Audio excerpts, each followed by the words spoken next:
This segment brought to you by Kansas Wheat. Learn more at rediscoverwheat.org. We're here at the K-State Beef Stalker Field Day here with Clenton Owensby. One of the issues that you spoke on briefly was surface exposure and how a pasture is affected when, say, a heavy rainfall comes or something to that effect.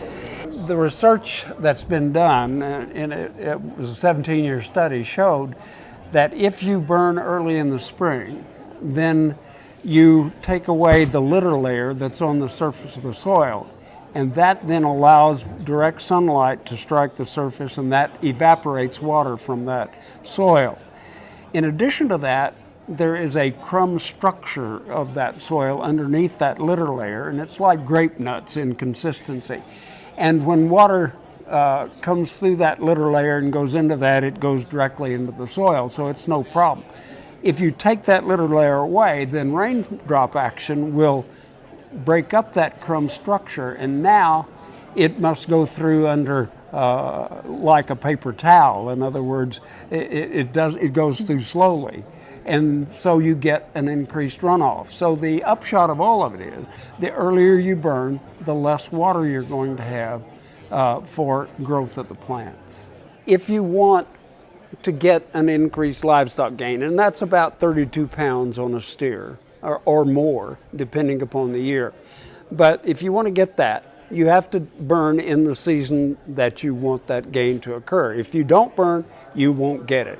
If you're in a steer operation in the Flint Hills of Kansas, then you burn every year.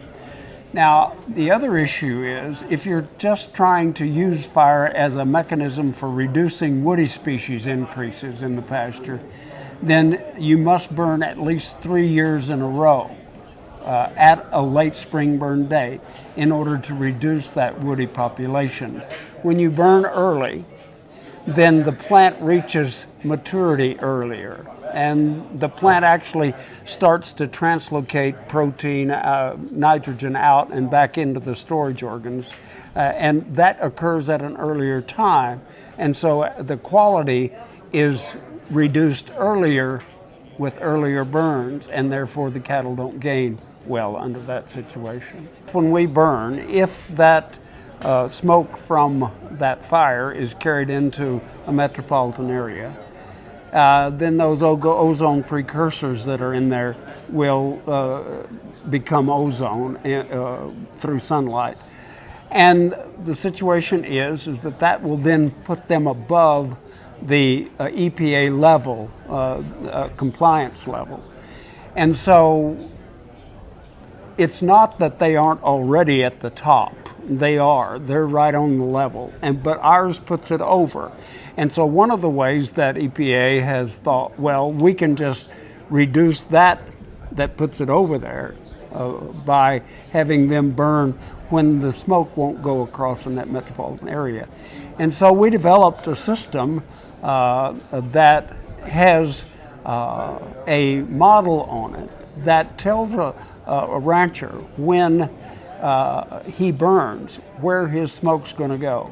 And if he can avoid doing that by burning at a different time, and that's the critical issue, is that many times there is no option, then he will use that. And we have had a lot of success in getting the ranchers in the Flint Hills region doing that. So the ranchers are trying to comply, but just due to the fact that we have weather issues that confound it, and wind direction, all of those things, and wind speed that impact when you can burn, there's still going to be time when ranchers burn and blow smoke across metropolitan areas, and it's a fact.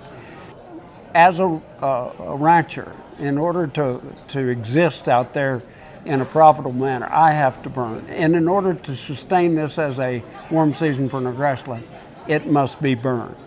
And so it is a conundrum, I guess would be the best way to approach it, in that we cannot not burn. We must burn in order to maintain this system. And in reality, we must burn in order to sustain an economic enterprise in the Flint Hills region with steer grazing operations. The new Better Horses Network is worldwide, presented by Lucas Oil, featuring worldwide radio and TV with iconic hosts like Al Dunning, Sharon Camarillo, Ernie Rodina, Lindy Birch, and Craig Cameron. With American Cowboy, Horse and Rider, Brushy Creek, Cavenders, and Ride TV. Worldwide radio and TV, the all-new Better Horses Network.